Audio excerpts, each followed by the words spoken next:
G'day, guys. Welcome back to a very special edition of the NBL GDS Podcast. We are going live for the first time after a bit of success with our NBA podcast last night. There's normally three of us here, but you can see we have a very, very special guest joining us this week. He's here to brag about. No, he's not. He's going very, very well in GDS at the moment. That's not the reason why we invited him on. We invited him on because he is our brother, obviously, and a massive part of the Swordplay crew. But before I get to my two regular hosts, we do have a very familiar face, Janet, the professor himself. Welcome, brother. First time on the NBL GDS podcast. How have you been, mate? Good, mate. What is it? It's very busy, but I've just loved watching you boys on the potty. I'm like, just want to be here and get all the good oil firsthand myself. So very, very keen to be on with you lads, and very keen for this live stream. Hopefully people jump on board and ask questions away in the chat. That'll be a good way to get interactive. Beautiful, mate. We'll talk about your results in a little bit. Vernsey, you're below Janet. Mate, how are you going? How's the day been? We talked last night, but had a good one, mate? Yeah, no, it's been a good day. It was a day off for me, so I just chilled out. Honestly, played video games all day. Oh, lovely, mate. You're lovely. Cannot complain with that, Vernsey. Very, very nice, my friend. Boz, how are you, mate? Had a good day as well. We had a fair audience last night in the live. An interesting audience, to say the least. Yeah, DR. Plenty of feedback at work this morning from a few fans. So it was an absolute joy to bring the NBA show live, and now I'm super keen that we're able to bring the NBL show live as well. But hopefully not too much chatter tonight. That's it, mate. Looking forward to this one. So as usual, we'll go through every team by team. Bit of a quick fire type operation there.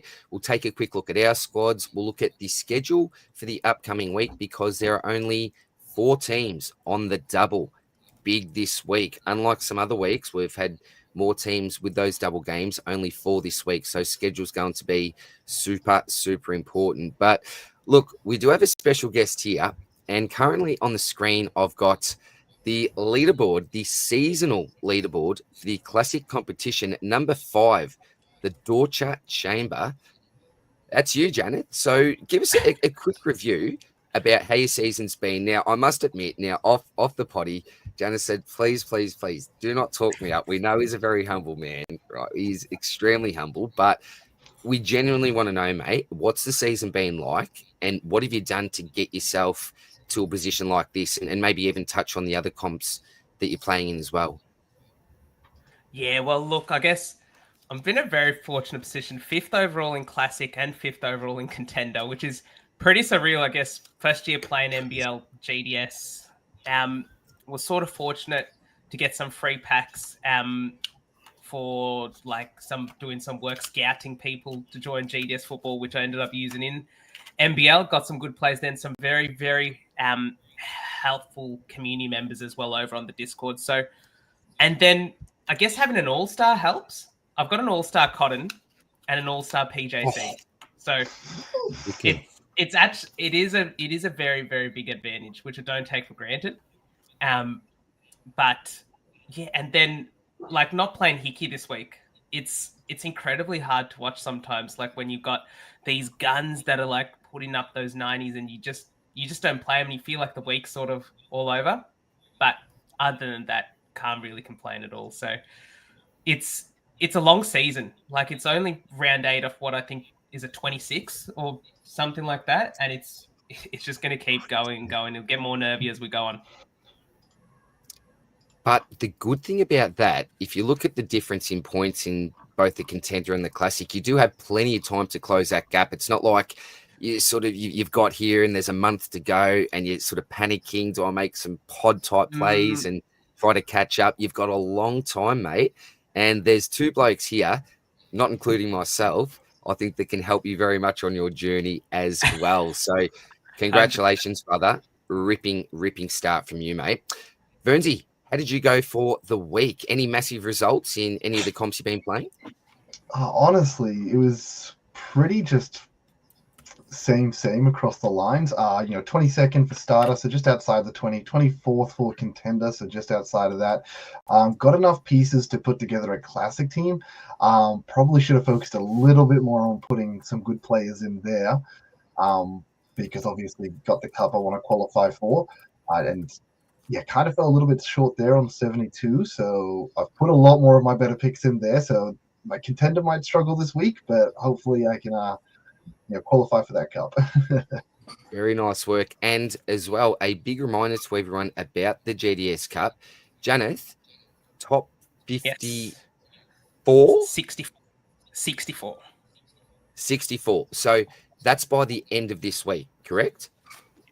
Yes, so it's not for the season, but the 64 highest combined scorers from week 8 and week 9 will make it into the Classic Cup, and there's a qualification reward I think it's a 3-player common pack that you get if you're in the top 64 combined scores for round 8 and 9. Beautiful, beautiful. So don't lose hope, people. If you did have a fantastic round, you can make up for it. Absolutely. Nice work, mate. Boz, how about yourself, brother? Any massive results across the comps?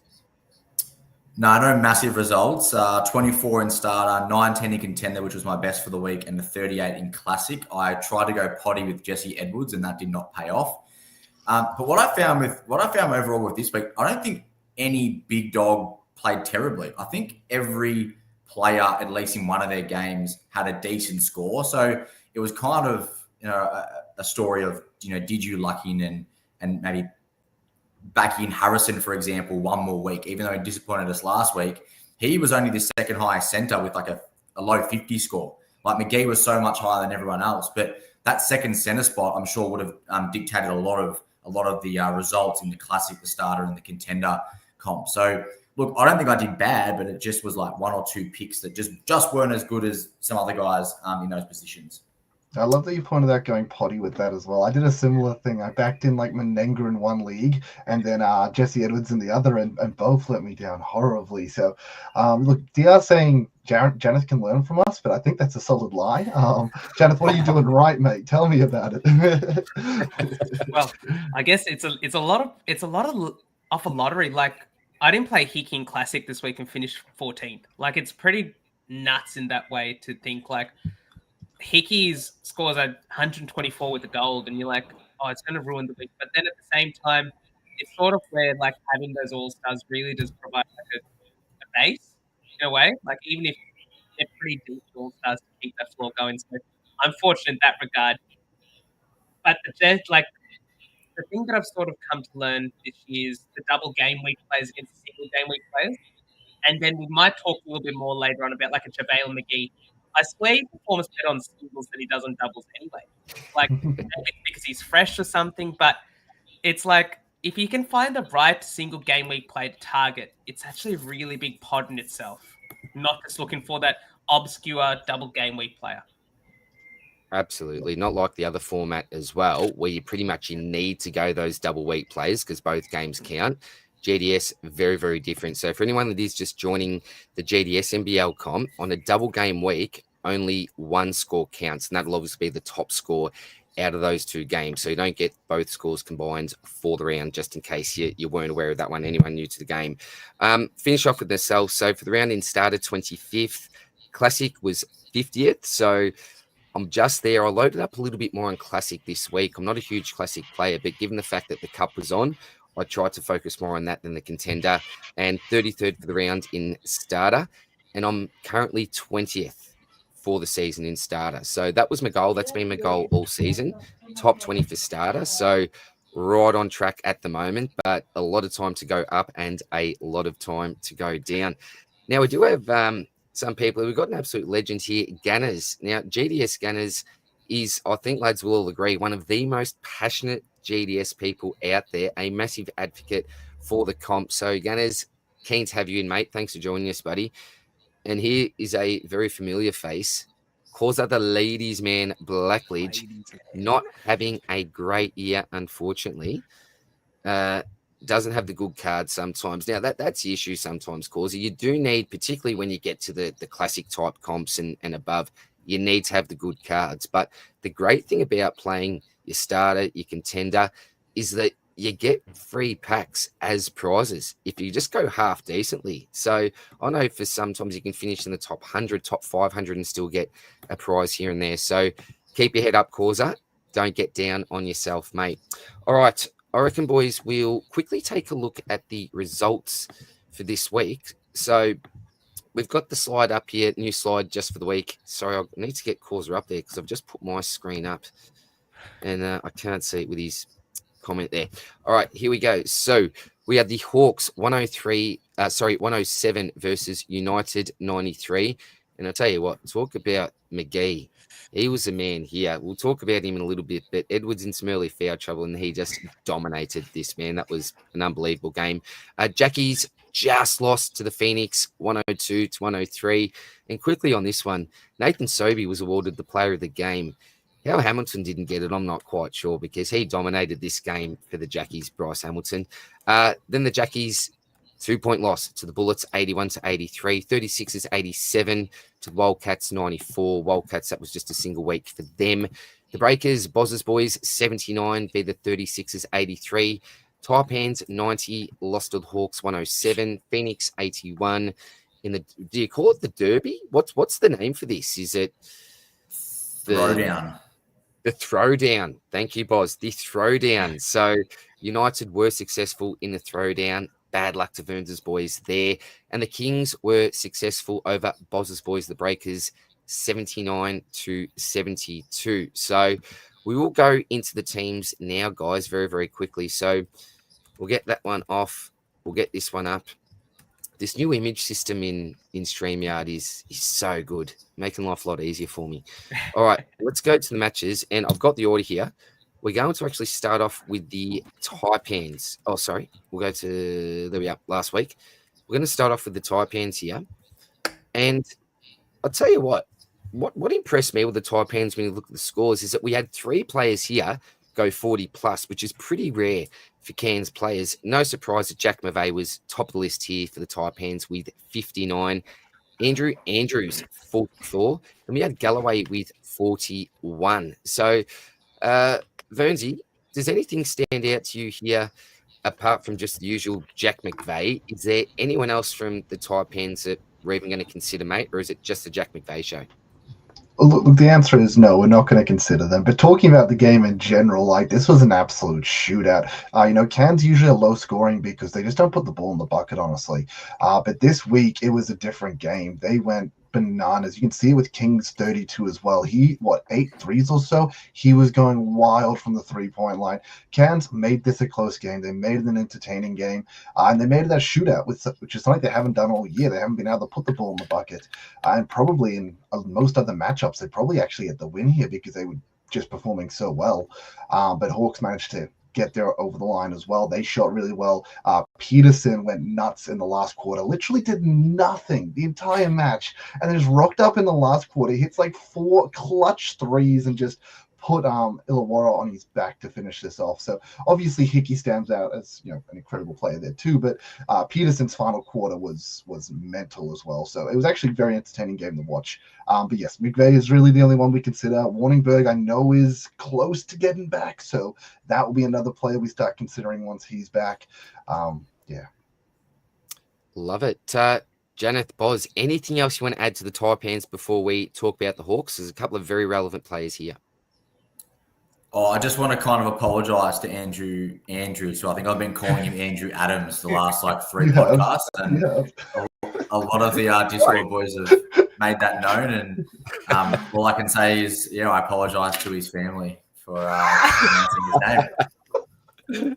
A formal apology. You are a good man, Boz. You're a very good man, mate. But I don't know if you're as good as now. I don't give myself a pat on the back often, boys. I don't. You know this. But I was asked by Tommy, the boys at GDS, to give them my sleeper pick for the year, my NBL GDS sleeper pick.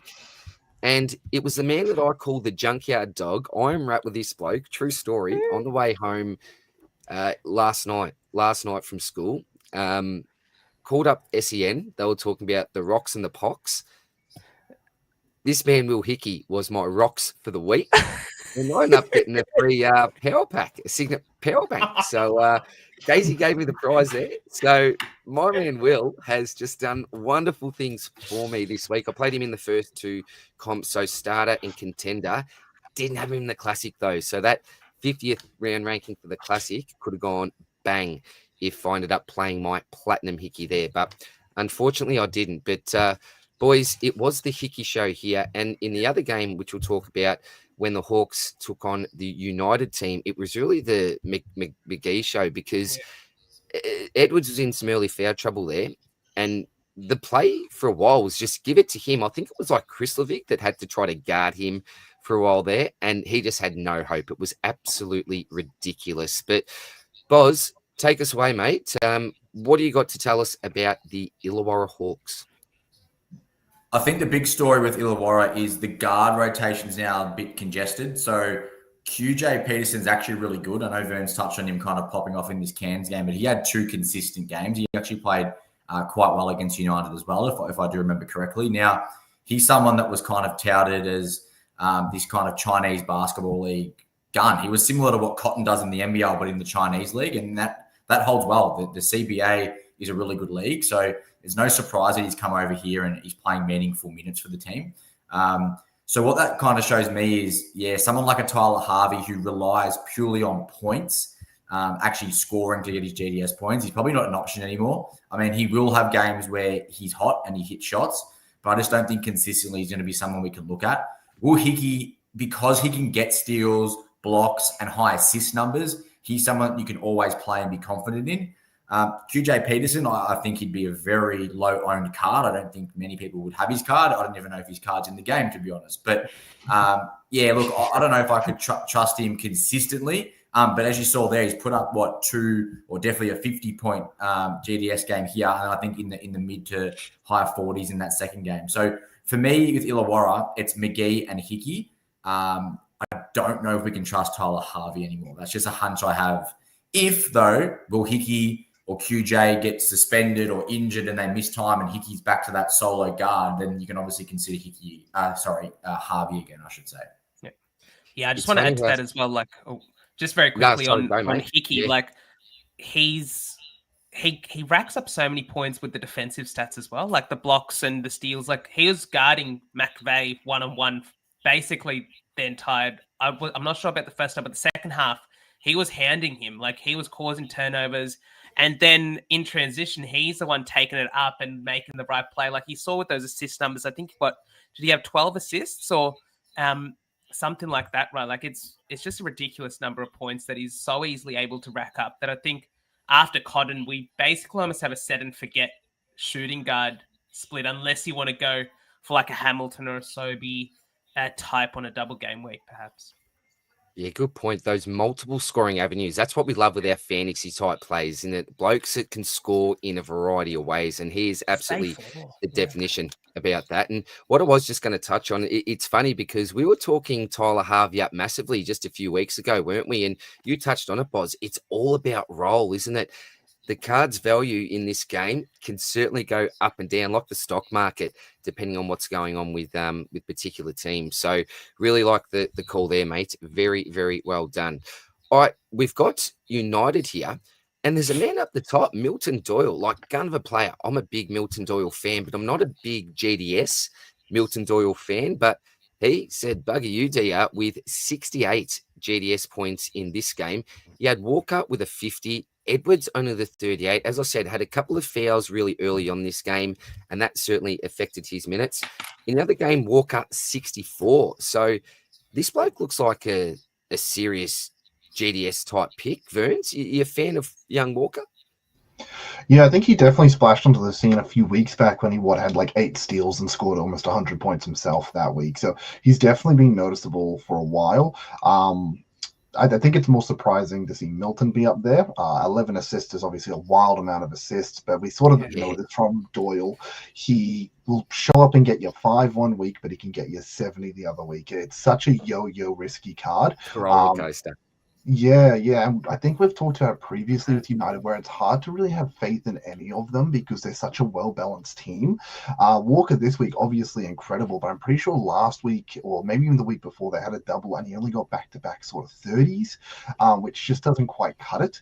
But we've definitely seen the ceiling from Walker as well. I think he's probably a more reliable Doyle, but both of them very hard to trust just in this structure that is Melbourne United. Janeth, my brother, do you regularly play any United players? Are there any of these blokes that tend to sneak into your squad from time to time, or pretty irrelevant for you?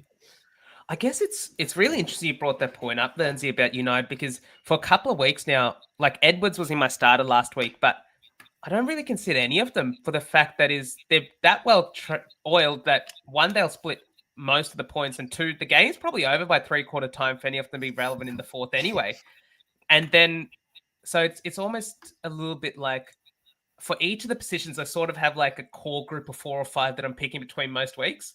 And then it's like 1 or 2 of them get culled every single week when I don't trust them, if that makes sense. And none of the United boys, I feel like in those core 4 or 5 in each of the positions, because like maybe Walker's probably the one that's closer to the point guard spot because you got PJC there.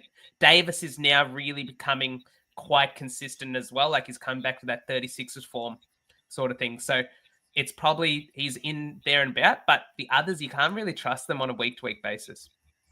I agree, Boz. You're the same there, mate, when it comes to United bunch. Yeah, I've been saying it for weeks now. They just share the points. I don't care who gets them the win as long as they win. And Shea Ellie's going to return almost momentarily, like maybe even this round coming up, and that will only further clog the guard rotation. So, yeah, risky to pick them, but I guess if you pick them on the right week, you can reap the rewards. Absolutely. Verns, we're going to go on to your boys, the Phoenix. So, unfortunately, didn't win the throwdown, as Boz was saying before. And look, they didn't score much versus United, but versus the Jackies actually had 3 players that went 50 plus. And we'll talk about a couple of these blokes in a little bit. But the one I want to focus on, just to start off with, is someone who I think has come back and found a little bit of form. And his offensive rebounds in the other game, John Brown, just insane, mate. So do you think this man's back? Is he back in the good books in consideration for our squads? Yeah, honestly, he's the only reason I think my contender team ended up somewhat good, and I probably should have thrown him in my classic team. I actually got a silver John Brown last week from a card pack, so it was a perfect week to grab him, threw him in, and he did some serious damage. Look, the United game, as Janet said, the game was actually over pretty early. Like Melbourne got away from them, unfortunately, and that's why Forster has like a lot of points because they start running the younger kids, get a few more runs in their legs. But in the Jackies game, they were so good. And it doesn't justify it a 1-point win as to how good they were because they were probably up. I think it might have been 8 or 10 points. And in 30 seconds, they let the JJs bring it down to 1. It was wild in the last few minutes of that game. Turnover. And it was terrifying because I really thought they were going to lose it. But this was a great game to watch as well in reality. Like it was a good game. It was a high-scoring game for a Jackies game as well, a team that's usually more slower and methodical. And I feel like that's just because of the way Phoenix play. They put such pressure on the ball and on players. They sort of force you to, if you get past them, you almost have to play fast because you got to take advantage of that. But yeah, Hamilton was incredible playing fast. He was really on his game. Foxwell also had a great game here as well, which is great. He was another silver actually in box this week, so he jumped into my classic team. So thank you for that. Beautiful. But yeah, this was a game that really, like, the players that stood out are the guys that kind of like the top 4 here are the only 4 you ever really consider in these two teams. Like Hamilton's really the only one. I guess maybe Josh Bannon is the only other one there. But then it's just the Sem boys. It's Sobey, it's Foxwell, it's Brown. Yeah. They're the 4 you're looking at. I mean, Lewis has definitely been good from time to time, but not good enough, I think, to find his way in. Yep. Good summary, mate. Boys, anything else you want to add to the SEM discussion? Now, I know that Boz gets a lot of stick about Nathan Sobey, but he's come around to Sobes. He has come around to the great man now. I know he's been playing him from time to time in his squads, but boys, anything else you want to add to the SEM discussion before we touch on the Jackies? And Verns, you already mentioned a couple of names there. Yeah, just on SEM very quickly. I was a bit cold on Sobey this week. I know he performed well in the first game. He performed well in the Tassie game, 53. But then in the Melbourne game, he's just those are probably two of the better defenses in the league, like in terms of like steals, and he's very prone to the odd turnover. And I don't know the amount of times when we talk about Xavier Cooks, it'll come up, but turnovers and the fouls kills. Like any sort of positive impact you have, those points go down so quickly. And that's the worry with a type like Sobey. Like if his 3-pointer's not on and he's getting hound on defense, he's pretty liable to losing points and turnovers and fouls. That's just something to keep in mind. Good point. Boz, anything to add to Sam before we get to the Jackies? I just want to say that John Brown in the second game was on 30 GDS points after 5 minutes or something. He had, I think, 3 offensive rebounds, 2 steals and a block. And I'm like, this guy's going to go for 120. And then I think he only ended up on 37. So I guess that kind of shows who he is. He's that yin-yang player. Like one quarter, he can get you 30 points. And then the next 3 quarters, he can give you 7. So, yeah, if you're desperate, you can play John Brown. But I still got guys ahead of him, in my opinion. Well, to be fair, power forward's a little bit thin, though. Cooks, Doolittle, Jack McVeigh, and then I feel like John Brown is sort of falling into that category, and then maybe a Josh Bannon. Like, they're the real 5 guys you're sort of looking at. So I still think he's a viable pick. Yeah, when he's back. Yeah, you're probably right for now, Verns. They're the blokes that are really in the mix week upon week, with 2 probably ahead there. But you're right. I think you've nailed that. They're really the realistic options that you're looking at, I think, mate. All right. Very nice. Well, Boz, why don't you continue on here? We do have Tassie on the screen, and I just want to start with this man, Bryce Hamilton, because he was just fantastic. The 36 points here, it wasn't missing at stages there, and I wish they had have gone to him actually a little bit more when he had that hot hands. But what are you thinking about the Jackies, mate? Vern's touched on it really, really well before. He just said, Hamilton's really the only guy you're consistently thinking about in that shooting guard position. Josh Bannon's been pretty consistent. I think he's someone we've not overlooked because we've always mentioned him, but I think he's been putting up 40s pretty consistently now the last 3 or 4 weeks. So he's definitely someone you can consider. Most of the time, though, and I just want to touch on it, Will Magnay is shocking. He has played really below his level this year. Like, I love him as a player. And when a couple of seasons back, when he was just blocking everything and rebounding like a madman and doing bits, like, he was such a good player to watch. But he's even fouling a lot this season. I think it's actually allowing Bannon to have more court time and to chew up or take more of those rebounds. So I think if this trend continues, Josh Bannon's someone you can consistently put in to get you a 40 now. I know early in the season, his offense wasn't quite there and he was putting up maybe some high 20 scores and we weren't really liking that. But I think he's really figured out how to actually kind of produce in this Tasmanian team. So, yeah, for me, Hamilton, Bannon, don't get too fancy other than that. Don't think about putting a Tiger Campbell in. Don't think about putting Will Magnay in and thinking he's going to outscore the other 5-6 center options that we have. Just keep it simple and just aim for those 2 guys. Beautiful, mate. And we have Izzy in the house as well. Now, I've got a feeling that Izzy may actually be leading one of the comps. I'm going to have to double check this, but I was looking at it before and I'm pretty sure Izzy is leading one of the competitions. Oh, sorry, Boz, you just completely disappeared there. Sorry, brother. I need to change your formatting there, but shout out to Izzy. Hope that you are going well, mate. Anything else we want to add to Tassie, boys, or continue on to the Bullets? Oh, look, just quickly with it, thank you so much, Nick Marshall. Because obviously Classic, I don't have many players. Nick Marshall was someone I had to throw on field as a silver, and 55 was so good from him. Tiger Campbell was another one I had the field, and he did really well in the second game. I've got, the gold Bryce Hamilton. So I had a lot of Tassie players, and the one that let me down is I had a silver Will Magnay sitting there, and I thought I was more scared of, Marshall or Campbell flopping, but should be more scared about Magnay. All things considered, though, just very quickly, I don't think that Magnay's 30, or I don't know whether that was high school, it wasn't that bad compared to all the centers this week. I don't think any of the centers actually went like gangbusters. Like, Even JLA, I played him after You let me Boz down. gave the good oil about how he was a bit pissed off at himself. I thought he was going to come out like a madman, and then he's just a very passive sort of score. Like Tyrell Harrison got to that mid-50s, but there was no sort of high 70s, 80s, those sort of scores. Even the Menenga types, like it was just a pretty underwhelming week across the centre line. McGee didn't really go huge. Yeah, so I think some people might have got away with Magna's 30 as well. So. Nice. And Verns, it's interesting that you mentioned Marshall. If you remember the sword play chat we've got going, remember I had that Marshall. I'm like, I can't play him in Classic this week. I need another card. I ended up purchasing a Prather. I ended up buying a Prather, which he did score better, but Marshall still, that would have been a more than fine pick in that position, I think. So, yeah, shout out to you, Nick Marshall. Very, very good, son. All right, we are on to Brisbane now. And man up the top, Casey Prather. This bloke is an absolute GDS gun. I really just leave him in the squad week to week. If he's healthy, fantastic. Harrison, you touched on it before. Pretty good for a centre this week with the 53 from the big man. Then he had Dukas there, 34.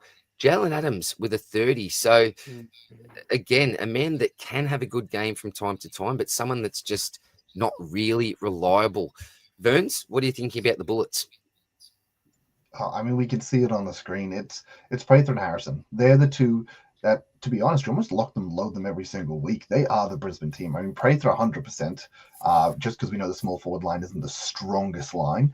So Prather is almost guaranteed to be locked in your team. And Harrison's one of the big dog centers that we consider nearly every week. Saying that he obviously went into Tassie this week, we've been pretty restrictive for centers, so really good from him here to get this 50. But then outside of that, the rest of this team just not at all. Not this Jalen Adams, no. Boys, anything else you want to add to the Bullets? Is it as simple as that? Prather's a lock. Like, regardless if it's on a single or double, I don't think there's a better, more consistent small forward out there. Yep. Agree. Would you agree with that as well, Boz? Just lock Prather in week upon week. Don't think too much about it. Don't overthink it, even on a single.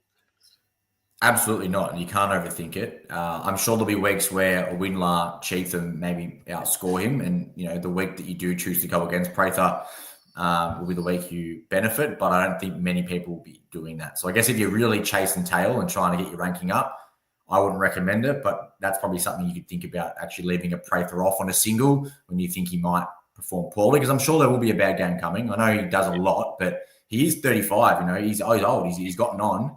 I didn't know that. Yeah, okay. Yeah. But he just looks after his body. He's just one of those athletes that pretty like a LeBron James, obviously nowhere near as good, but in the sense that he's got longevity in his career because he's worked on his body and made sure that he's, primed for, playing this late into his career. And I think he's actually I haven't watched much NBL from when he was in his prime, but when he won the MVP and things like that, I think he was a lot more athletic in terms of a high fly dunker, whereas now he's kind of transformed his game style to that just consistent 3-point shooter that can get a few rebounds and a few steals. So yeah, props to him for changing the way he plays and to obviously extend his career. I mean, you say potential down game. I don't know if one's coming. I mean, you look at that Brisbane lineup, and who do they actually have that can score points or do anything? Like, their entire team's basically just DPs. That's probably a bit rude, but they're all developing players to a degree, even if they're not development players. Prather has to do everything. Yeah, I think there'll still be a game, I reckon, where too many turnovers, just has an off game, something like that. Yeah. But yeah, it probably is still a 40. You know what I mean? It's probably still a 40. Yeah. Which is good. Which is good at the small forward, yeah. Yeah, absolutely. I just love that, Boz. He's 35 getting on. It's a 40-year-old man sitting here and going, oh, man, I'm getting too old. I'll tell you what. But very, very good discussion there, lad.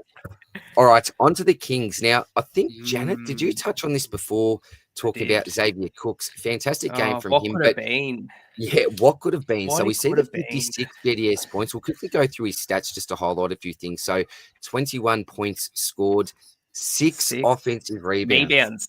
6. Beautiful. 8 defensive rebounds, 4 assists, a steal. You're thinking, how on earth is this 56? Then we get to the turnovers, mate. 6 turnovers and the 1 personal foul. So really, 20 points. That's 20 right there. Did you play him? You had him on field in, I'm guessing, a few comps, did you, mate? 1, 2, or 3?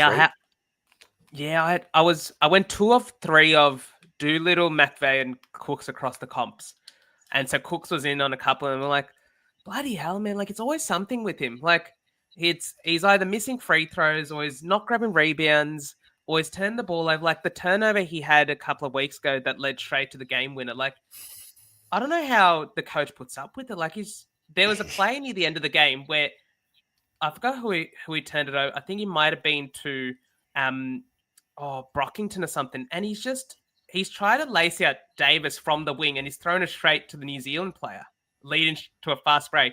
It's like, what are you doing, bro? Coach killer. Killer. Very quickly, we do have another comment here. A great man who loves his GDS. Silver Pigeon. G'day, gents. Love your work. How are you, mate? Great to see that you're tuning in. I know you're a very, very keen GDS participant, mate. So appreciate your company, mate. Thank you very, very much.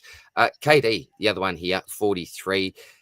Again, Verns, is it Cooks and KD and really forget about the rest? Any love for a Dally or someone else? Or is it really just those two that we're going to consider, mate? Nah, it's really those two. When I say those two, I'm talking about the consistency. Yes, Noy, Galloway, these guys can come out and have 50-point games on their week. They definitely can.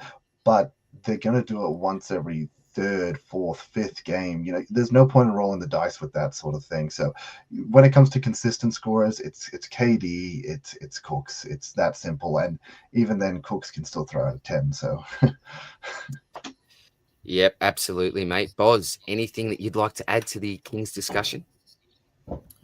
I think we're frustrated with Cooks, but what I do want to touch on is it's just great to see that he's a bit more aggressive. I think in the last couple of weeks, there's been a game where he's refused to pretty much shoot. So it's really nice to see that he is attempting enough shots to get 21 points and he's crashing the boards really hard now. So I think maybe a bit of the hunger's back.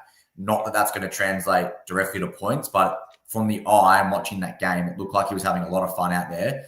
And he completely dominated, even though he did commit those 6 turnovers. He was the one that pretty much controlled the game for Sydney. So, if he tidies up the turnovers and stays away from fouling, we could be seeing some more big scores from Cooks coming up. I've got complete faith in him. He's an ex-MVP of the league. I really do rate him.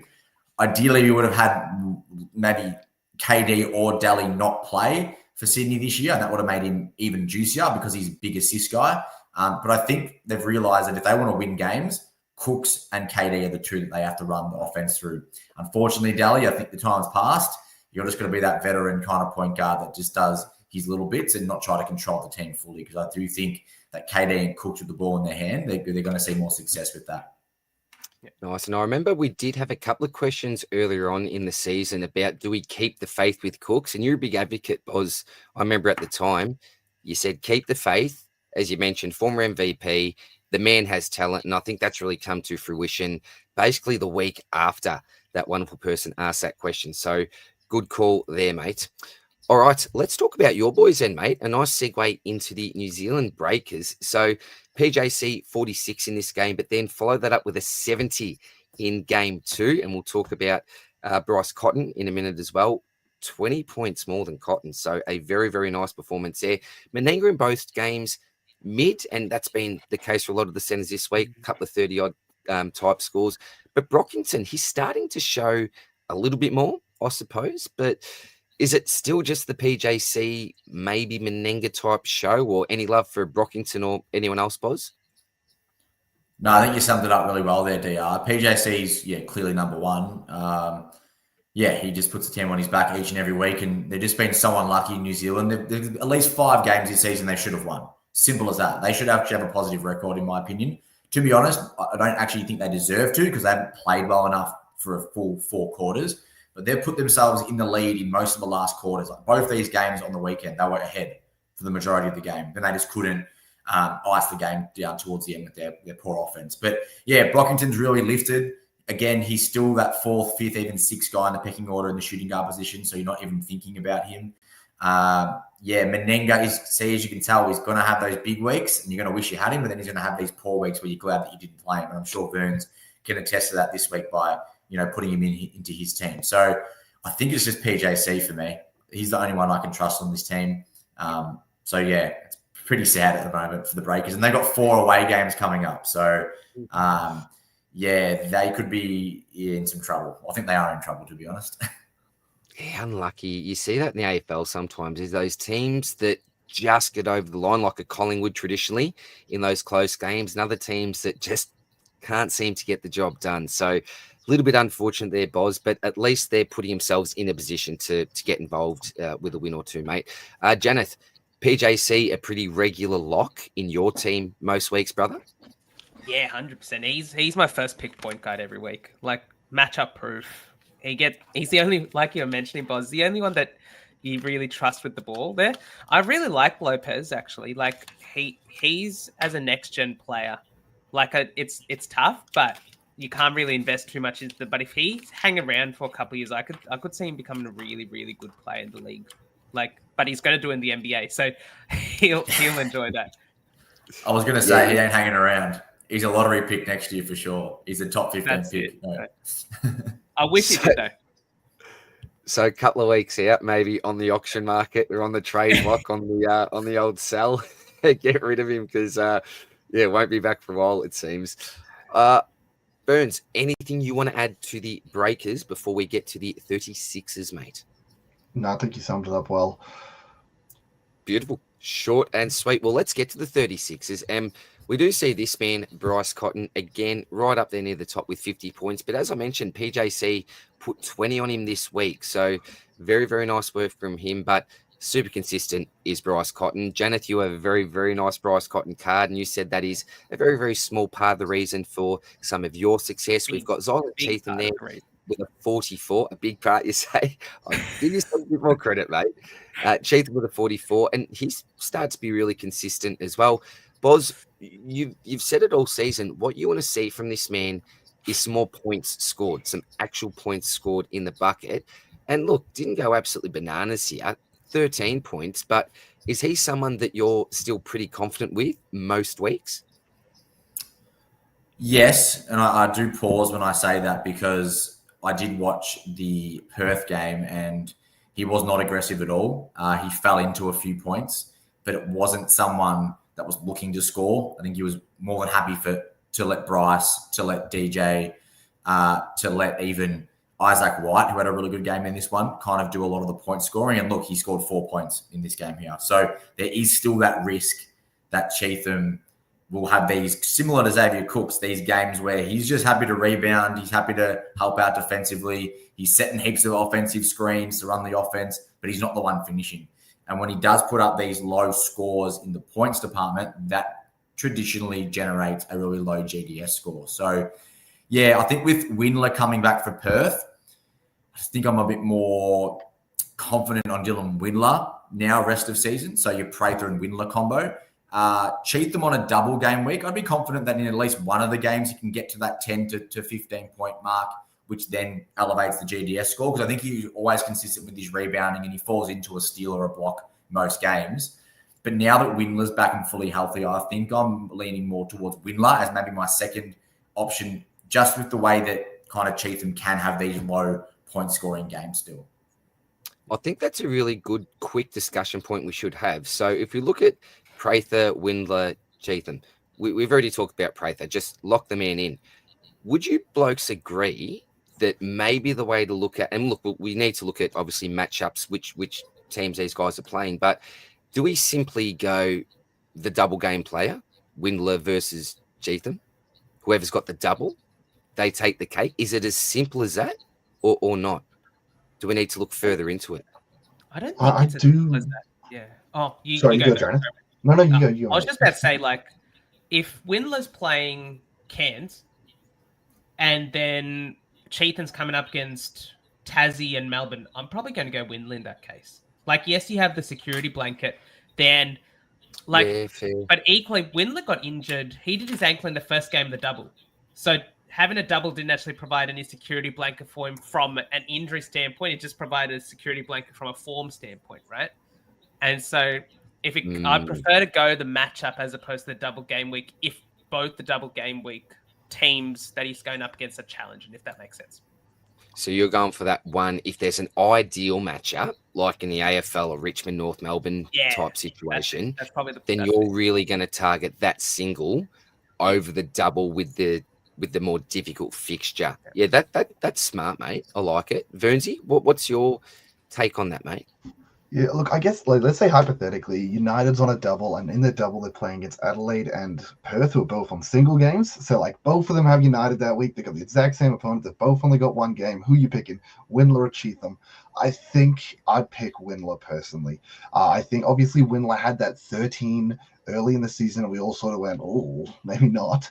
But then since then, he's turned his form around. He's been in really good form as of recent, even coming off this injury. He had a slow first game back, but then he's back up to 60 points this week.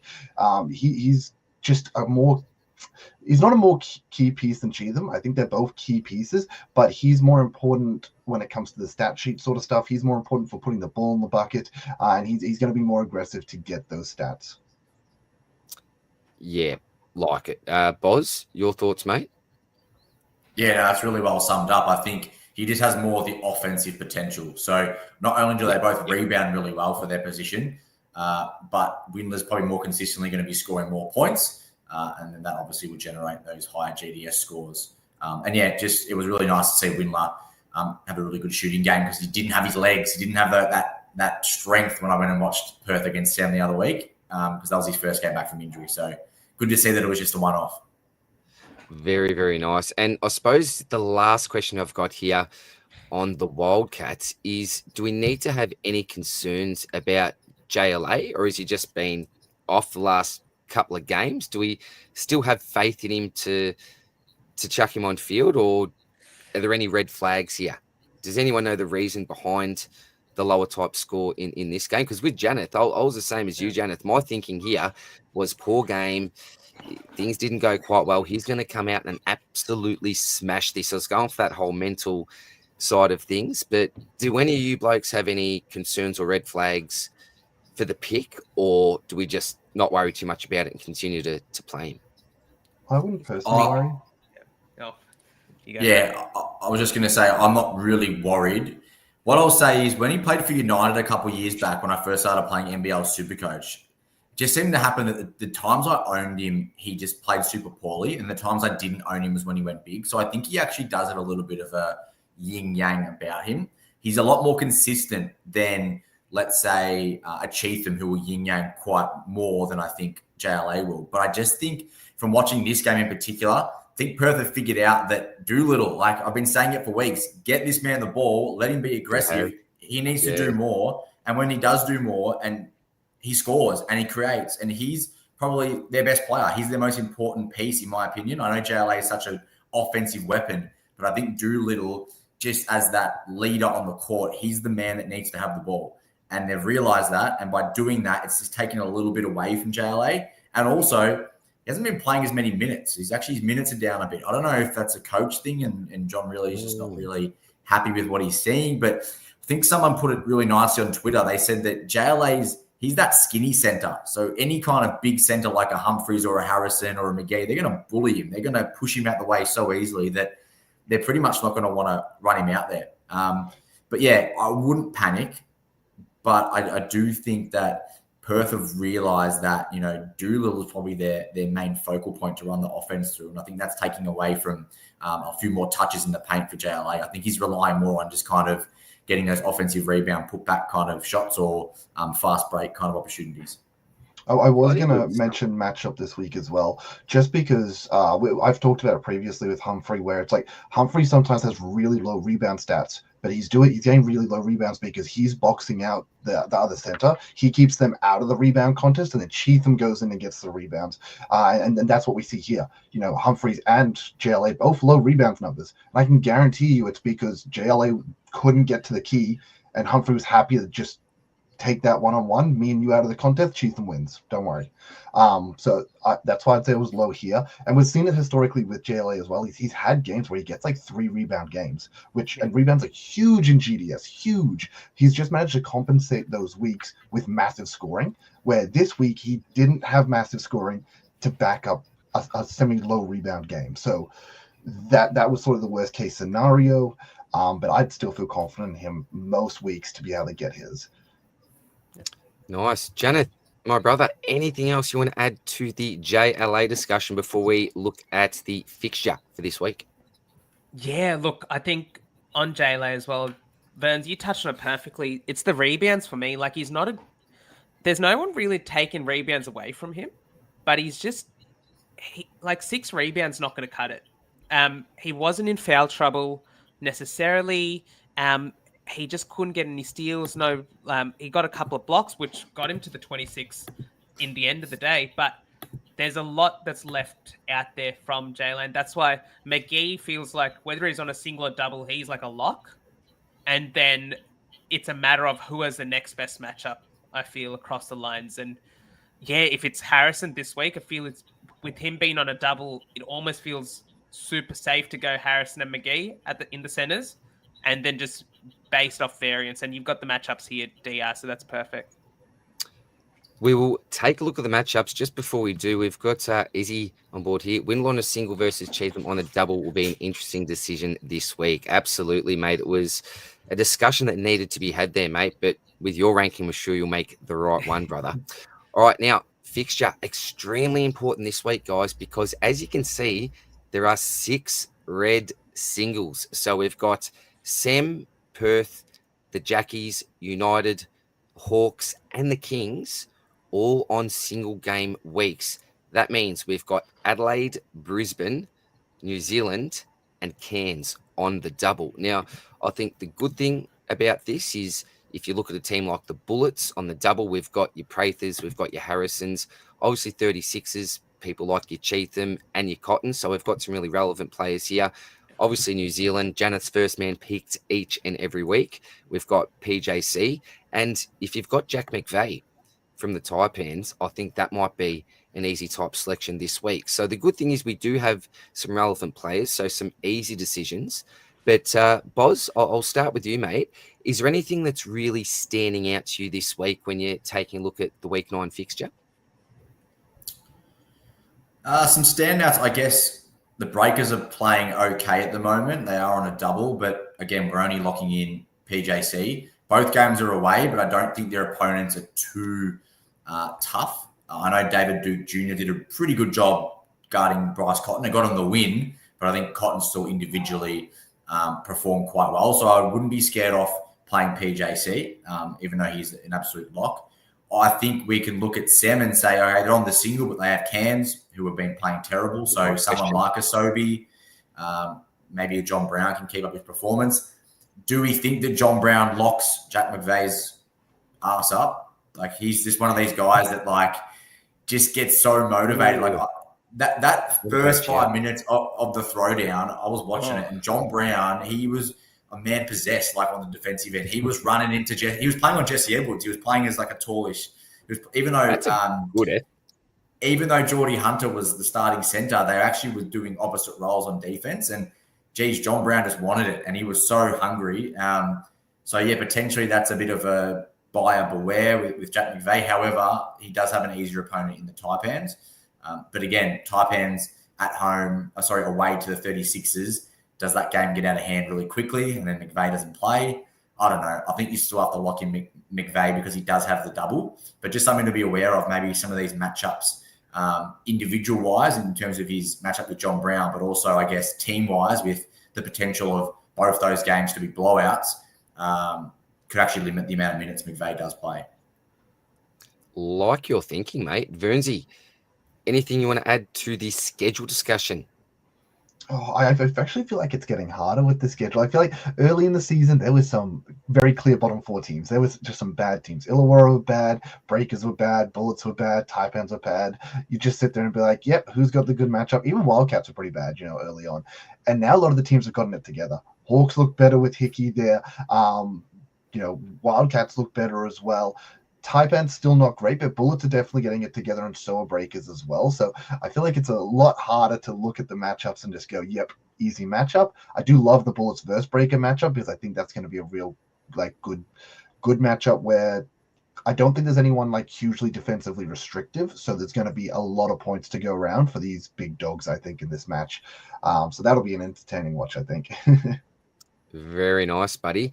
Janet, are there any particular matchups that you're looking at here, mate? You're going to focus and target? Yeah, I guess the Hawks Kings is the interesting one because it's the two singles going up against each other. Like whatever plays you go there, you just backing them in, and that's where we're thinking like the Will Hickeys, Xavier Cooks. Like, do we trust them enough? And like, so with a great point about John Brown, I think it's almost sums it up. John Brown's game perfectly. He can score 30 in the span of 5 minutes, but he scored 5 points the rest of the game. Like, he's that reliant on those steals. And I think like those offensive rebounds, getting those +3s like that. But then when that runs out or he goes dry, what happens there? And so I think Will Hickey, you can't fade a bloke that's just gone 120 with, like 103 or something, wasn't it? On the base card. Like that just it's tough. No matter who he plays, it's like fading Harry Sheezel after he goes 160 the previous week. Like it takes a lot of guts to go that way. So I think that's a single play that like I'm pretty happy to lock in at this point. I think with Hickey as well, what makes him terrifying to fade as well is he's not someone like, sometimes when you go in the Kings, we look at Bull Qual and we go, okay, Bull Qual's there though. So like that might be a problem for Cotton. That might be a problem for Tyler Harvey. But Hickey doesn't score just off scoring the ball. He gets so many points off assists, off steals, off rebounds, off everything. You know what? I don't think he's the guy you're going to stop offensively because he's not the guy you need to stop offensively, but it doesn't matter if you do because he's going to score 50 points another way. And he'll probably take Davis as well. He'll guard the best ball handle on the other team whilst being the best ball handle on his own team. Like that's a special type of play right there. And if he takes Kendrick Davis, what does that mean for Davis in terms of like turnovers, possibly? Like, do we have better point guard options to really consider apart from Davis? Like, we fade Davis, you go PJC, who's sort of the next cab off the rank? Adams on the double, but he's coming off the bench. He's not looking too great. He scored 3 points in the last game. Like, where do you go if you don't go Davis? That's super it's hard. A good question, isn't it? Andrew Andrews. Get him in. Thought it was Andrew Adams? Yeah, Adams. Yeah, when Janet just said Adams, weren't you listening? Who's this Andrews bloke? Andrew. All right.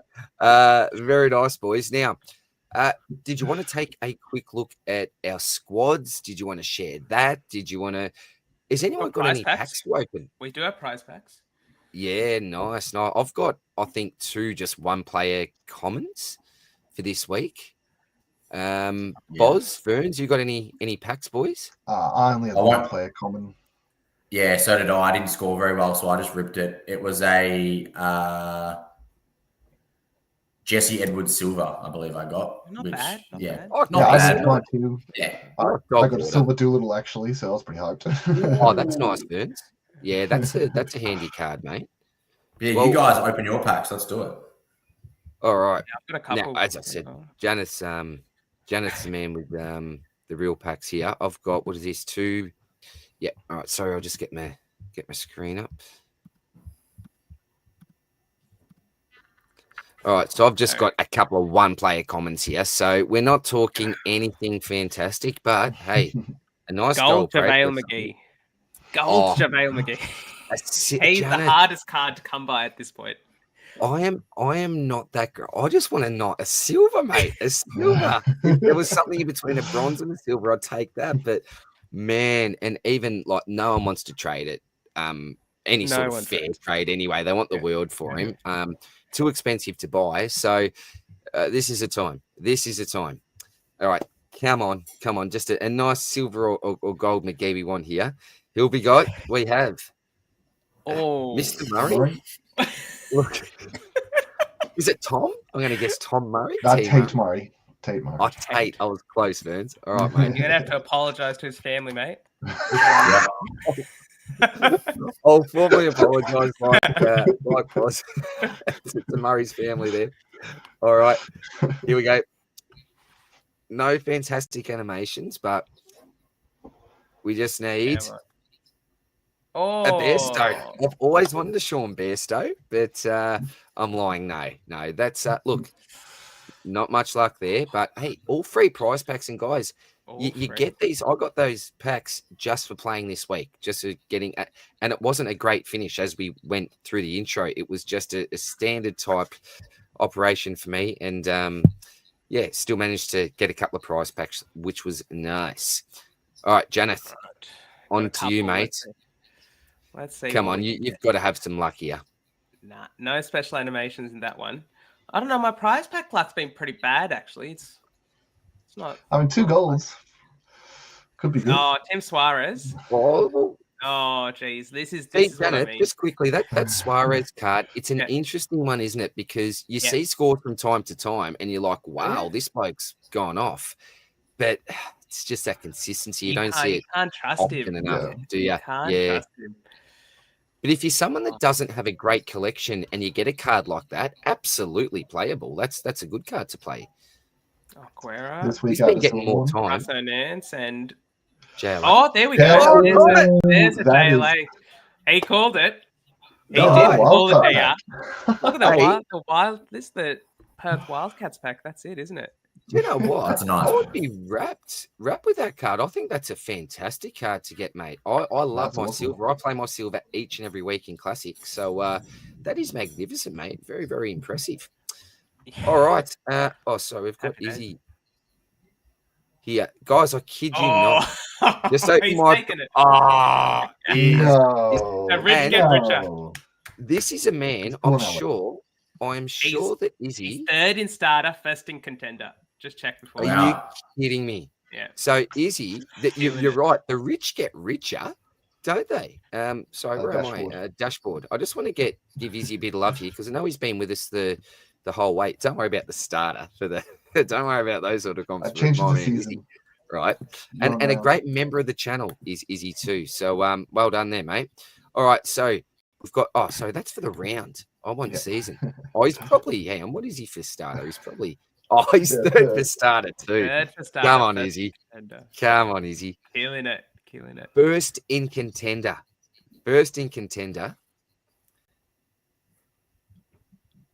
Not currently. 17th. 17th. I lied. 17th. Bad. 17th there. 17th there. So there are 79th, the old Pepsi Max Kings in the Classic. But I did start playing a little bit later in the Classic comp. But boys, what? Oh, hang on. So the other comments coming. Fev, I just got a gold Sobe and a silver PJC. That's a nice. Fev, Beautiful. let us know. Was that in a prize pack? Was that like in a 3-pack like Janeth just opened? Because a gold Sobe and a silver PJC in a 3 common prize pack is unbelievable, mate. That is unbelievable. Izzy, Janeth. He's outed me. I love it. Sneaky. I'll give you Just I'll give you all the goals you want. All my spare goals for the gold McGee. He's that hard. No one has him. That's the problem. We could be doing some potential live trading here. Izzy might just go bugger you, Janeth. He's too hard to get. I haven't got one. He's my fellow Sri Lankan as well. He's definitely telling me to bugger off right now. I love it. Hey, that's what it's all about. Now, Fev said here, sorry, Boz. I keep on forgetting you. Sorry, mate. Gold Sobe in a prize pack and silver PJC in a 3-player. Unbelievable. That's elite, mate. Good on you, buddy. That is absolutely fantastic there, mate. Well done. Boys, that was fun. What a potty. Before we say goodbye and thank yous and all the rest, was there anything else that you guys wanted to share, wanted to bring up, or anything else you wanted to do before we say goodbye? I think we've covered it pretty well. Should we just maybe give our lock for the week? Maybe just want to give one player we're super confident in. Yeah. Like it. All right. Okay. Boz, have you got someone in mind, mate? Lock for the week? So my lock for the week, I'm just going to look at my starter team really quickly, sorry. But my lock for the week, and I don't want to be obvious. I'm not going to say Prather. I'm not going to say PJC. I'm not going to say Cotton. These are the obvious guys. They're mine or my gone. lock. Yeah, well, I mean, feel free to say, but my lock for the week is going to be Harrison at centre. Yes. I just think that obviously McGee's our guy, but I think week in, week out, some people are struggling to hit that second centre. And I just think with the New Zealand matchup, I'm looking at that. New Zealand are coming off only a 2-day break. So they only played on Sunday in Sydney. They've travelled again. I know it's just up the coast to Brisbane, but I just think they might be a tiny bit fatigued. Brizzy have had a lot longer off. I just think that Harrison could go monstrous in that game. They then play United, which is obviously a much tougher opponent in their second game. But in saying that, Jesse Edwards gets himself in foul trouble quite frequently, and there's who's not to say that Harrison has a big game against United, but I do like that Bullets Breakers matchup. So for me, it's Harrison. Oh, can I just say that is beautiful to hear, because I've got the platinum in classic. So music to my ears, Boz, and music to my ears, mate. Beautiful. Burns, lock for the week, mate. Oh, mate, I feel like they're all just so obvious. The players I'm looking at. It's tough, isn't it? Yeah. Yeah. Geez, there's no one that really stands out to me. I'll say Windler. Personally, I've got him in my team at the moment. Going to New Zealand, I think I feel really comfortable with that. I guess Chatham into Cairns. Let's just go with Windler anyway. Look, it's tough without, because how many more are there? There's only like a select handful of blokes who really discuss week upon week here, isn't there? So it is a tough one. Janeth, an absolute lock for the week from you, mate. I'll probably double down on the Hawks boys, like McGee and Hickey. I think because there's only 4 teams that double. I was making my teams before, and you got your standout locks that are on the double, like that sort of thing. But then you got like these peripheral single game week blokes that I think that, you can lock them in quite safely. And I think McGee, I'm really interested to see whether this theory tests true that he performs better in singles than in doubles. But I'm expecting a really big score from him, especially because and this might impact Cooks actually. Sorry, this is a bit of a tangent, but Cooks is not grabbing 6 offensive rebounds against JaVale McGee. Like, that's not going to happen. He's probably not going to grab 14 rebounds. So how does that affect him from a rebounds point of view? But I think both of those two boys for the Hawks should do quite well. Love it, mate. Love it. Now, we do have a quick comment here from Gunners. Gunners saying, I don't know how, but I'm going to find myself fading Hickey again. Oh, Gunners, you may potentially be putting yourself through a little bit of pain there, mate. But we never know. We never know. Boys, what a potty it was. So we've gone for about an hour and 5 minutes here. First time live as well. So the discussion we've been having is that there's very short turnarounds with, it seems like, any type of basketball, NBL, NBA. So we decided to just go live. So for those people that want to tune in live, you can tune in straight away, get your NBL fix a little bit earlier. But for those people that can't obviously get to live on time, then this will go straight to YouTube as well, and you can watch it as like a pre-recorded video. So we may look to do that from now on. Just let us know. Give us a bit of feedback about that. Do you like the lives, or do you prefer us to just go back to the usual recordings, but always up for feedback? So, guys, thank you very, very much again. Boz, you have been just carrying us at the moment, you and Verns. Thank you very much again for joining us. I'm hoping that your boys, the Breakers, can start to find some form, maybe win some of those close games. But can you just give the community a reminder about where they can find you, mate? Absolutely. So on X/Twitter, SC_Boz, a lot of NBA content at the moment, but a little sprinkle of NBL. And then in the Discord GDS kind of page, I'm there quite frequently chatting NBL with a few of the guys in there. So that's where you can find me. Beautiful, mate. And we've just got a bit of feedback here, some live feedback here from Fevolution. Live is far better. I can go rewatch the start if I want to. You blokes do a ripping job. Fev, thank you very much, mate. You've always been a very, very loyal viewer of the channel, mate. A big support of ours, so appreciate that, mate. All right, Vernsey. Now, where can we find you? Because for the people that are maybe new to this channel, they may not know that you do some great stuff on your own channel, my brother. Yeah, I mean, I wouldn't say great stuff. Look, my No, you YouTube do. just It is Vern, my great stuff. coach. It is elite stuff, Vern. Look, I really just keep everyone up to date. This is where the real discussion happens. I just sort of keep my team up to date there. You can see what I'm looking like week in, week out. Unfortunately, not for the GDS stuff. Haven't been doing that because we go pretty in depth here. But that's where you can find me for YouTube content, and then just on X, it's just Verns_SC. Beautiful, mate. And my brother, Janeth, the first time we've had you on here, mate.